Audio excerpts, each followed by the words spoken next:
Mister Ghoshal, জানেন তো এই স্কুলের অবস্থা আর আপনাকে কেন অ্যাপয়েন্টমেন্ট করা হয়েছে? আগের 3 দিন তো ভয়েই চলে গেল এই একটি ছেলের জন্য।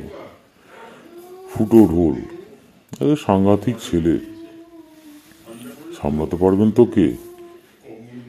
কী যে বলছেন না স্যার, আপনি তো আমাকে চেনেন কীরকম জিনিস আমি। কত স্কুল থেকে আমি ঘুরে ঘুরে এখানে এসেছি, যেখানেই যত বদমাইশ ছেলে থাকে আমাকে সেখানে ট্রান্সফার করে তাদেরকে সাহায্য করার জন্য, আর সাহায্য করে তবেই আমি সেখান থেকে অন্য জায়গায় যাই, আর সেইভাবে আমাকে অ্যাপয়েন্টমেন্টও করে, যার জন্য আমার স্কিলটাও একটু বেশি, জানেন তো। আর এই ফুটো ফুটো একটু দেখে নিচ্ছি কীরকম কী। ও আপনাকে চিন্তা করতে হবে না, আমি ঠিক ব্যবস্থা করে দেবো। ঠিক আছে স্যার। আপনার ব্যাপারে শুনেছি, আমি একটু নিশ্চিন্তই হলাম আপনার কথাটাও শুনে। ঠিক আছে, দেখুন আজকে আপনার ক্লাসও আছে ওখানে, যান ক্লাস 6-এ গিয়ে দেখুন কি করা যায়।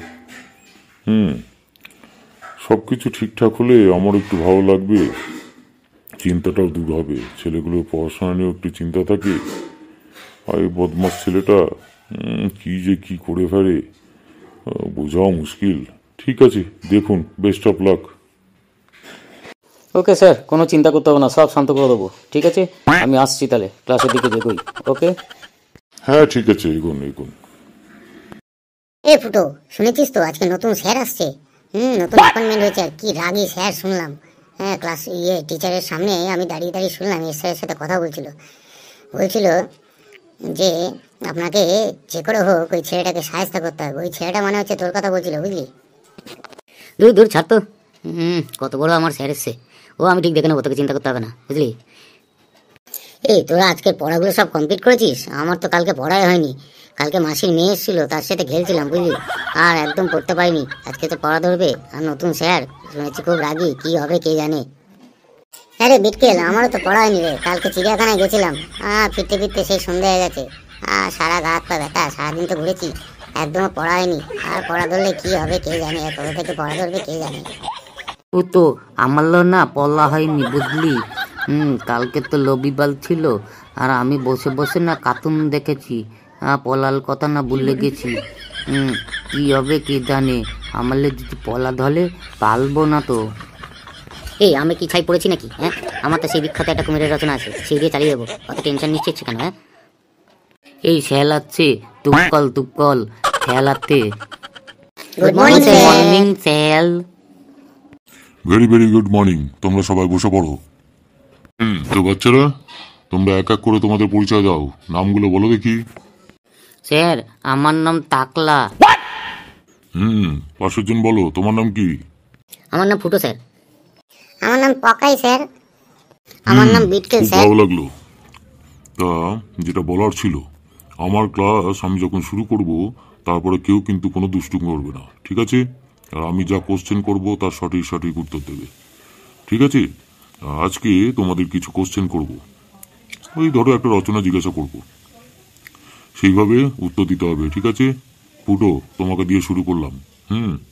আচ্ছা ফুটো, বলো তো, বাবা মায়ের প্রতি সন্তানের কর্তব্য কি? এই ফুটো, এটা কঠিন কোশ্চেন রে, পারবি তো উত্তর দিতে? আরে আমার নাম ফুটো, বুঝলি। যেখান থেকে হোক আমি ঠিক ব্যবস্থা করছি, তোকে চিন্তা করতে হবে না। কি হলো বলো? স্যার, বাবা মা হলো গুরুজন। সন্তানের ওপর বাবা মার যেন একটা কর্তব্য থাকে, সেরকম সন্তানেরও কর্তব্য থাকে বাবা মায়ের ওপর। যেমন কষ্ট করে, অনেক কষ্ট করে আমাদেরকে লালন পালন করে, পড়াশোনা শেখায়, বড় করে, সেরকম আমাদেরও দায়িত্ব থাকে ভালোভাবে পড়াশোনা শিখে বড় হওয়া, চাকরি করা, তারপর তাদের দেখাশোনা করা, বিভিন্ন জায়গায় ঘুরতে নিয়ে যাওয়া, যেমন মন্দির, যেমন হচ্ছে আপনার চিড়িয়াখানা।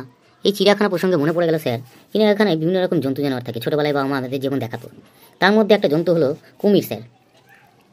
স্যার, কুমির হলো সরীসৃপ প্রাণী, এরা জলে বসবাস করে, আর বিরাট চেহারা হয়, লেজটা হয় সরু পড়া, আর পিঠের দিকে কাজ কাটা কাটা, পুরো একদম কাটা কাটা কাটা কাটা কাটা, আর দাঁতগুলো হয় করাতের মতো, পুরো চেহারাটা দেখতে লাগে পুরো খেজুর গাছের মতো স্যার।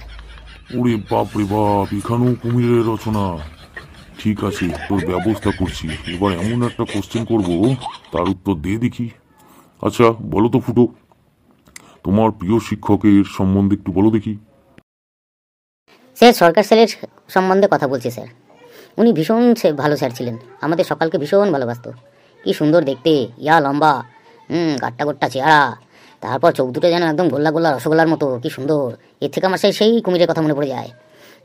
বিরাট বড় চেহারা, চেষ্টা শুরু করা, আর পিঠটা পিঠগুলো পুরো কাটা কাটা কাটা কাটা, আর দাঁতগুলো পুরো করাতের মতো স্যার, খিচি খিচি খিচি খিচি। আর কি বলবো স্যার, পুরো খেজুর গাছের মতো স্যার। ওরে বাপরে বাপ, আমার তো মাথা ঘুরছে দেখছি। এই যেখান থেকে যা করছে করি সব ওই কুমির নিয়ে চলে আসে, কোত্থেকে পায়? এ তো মহাধুমধর ছেলে। না, এবার অন্যভাবে একটা কোশ্চেন করা যায়, যেখান থেকে ও কুমির আনতে পারবে না অন্তত।